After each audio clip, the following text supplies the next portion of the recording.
မင်္ဂလာပါဒီနေ့မှာတော့ထိုင်းစီဖြူလို့လည်းခေါ်တယ်တင်မောစီဖြူလို့လည်းခေါ်တယ်စီဖြူတွေမှဲ့နေပြီဆိုတော့စီဖြူတစ်ခုစားမှာဖြစ်ပါတယ်အားလုံးပဲကျွန်တော်တို့လိုက်အောင်မပလဲနေဗျာဒီဘက်ရှင်မရောက်တော့ကြားလို့လေ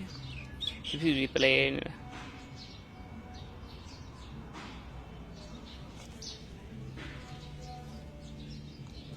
အောက်မှာကျွေတဲ့အတီးကြီးစားလို့မရတော့ဒီလိုမျိုးနွန်းသွားတာတွေလည်းရှိတယ်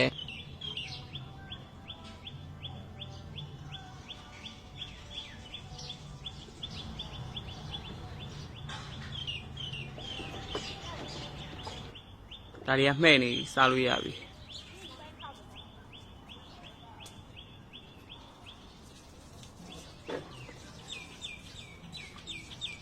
စီဖြူပင်အေးလာမေးတာဆိုငှက်တိုက်ပါလောက်တာဟိငှက်တိုက်အခုမှလောက်တာတော့မှငှက်မလာသေးဘူး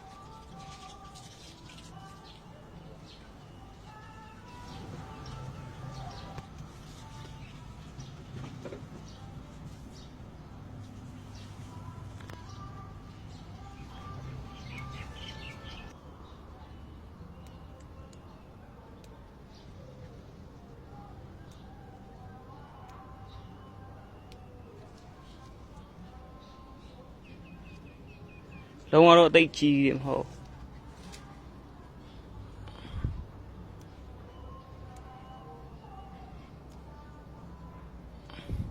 လှနေရောစီဖြူတွေတီးနေလှနေရော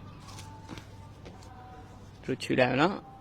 ဟဲ့ဒါဒီမဲ့သွားပြီဒီကောင်လေးဆိုစားလို့ရတယ်ဟောအချင်းစိတ်မှအချင်းစိတ်ပြီးတော့စားနဲ့စားမှအကြားနဲ့အချင်းစိတ်နာလိုက်မှာဦးစိတ်နာလိုက်နောက်စားလို့ရတာမကြည့်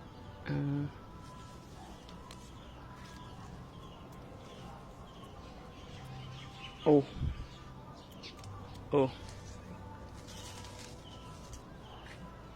သူကအခု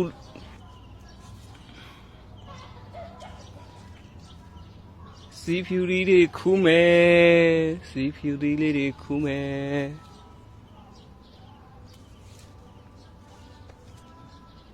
စပြစ်တီတို့ပဲစပြစ်တီအစိမ်းတို့ပဲ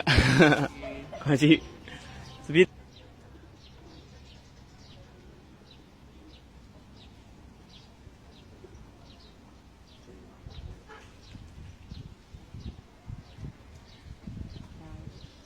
လုံးဝတိတ်အကြီးမဟုတ်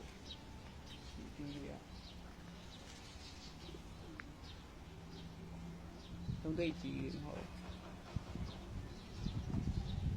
see the cool out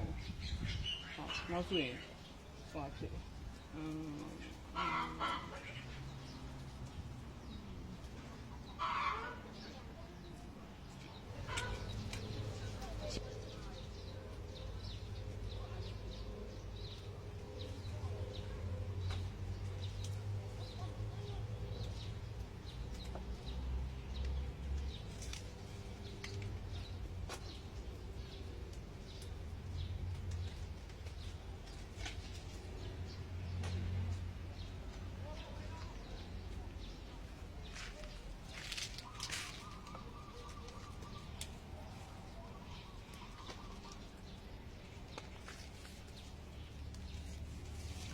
စီဖြူတွေအချင်းစိတ်မယ်ဆိုတော့တော့ရပြီပေါ့နောက်လိုမထက်ကူတော့မှာ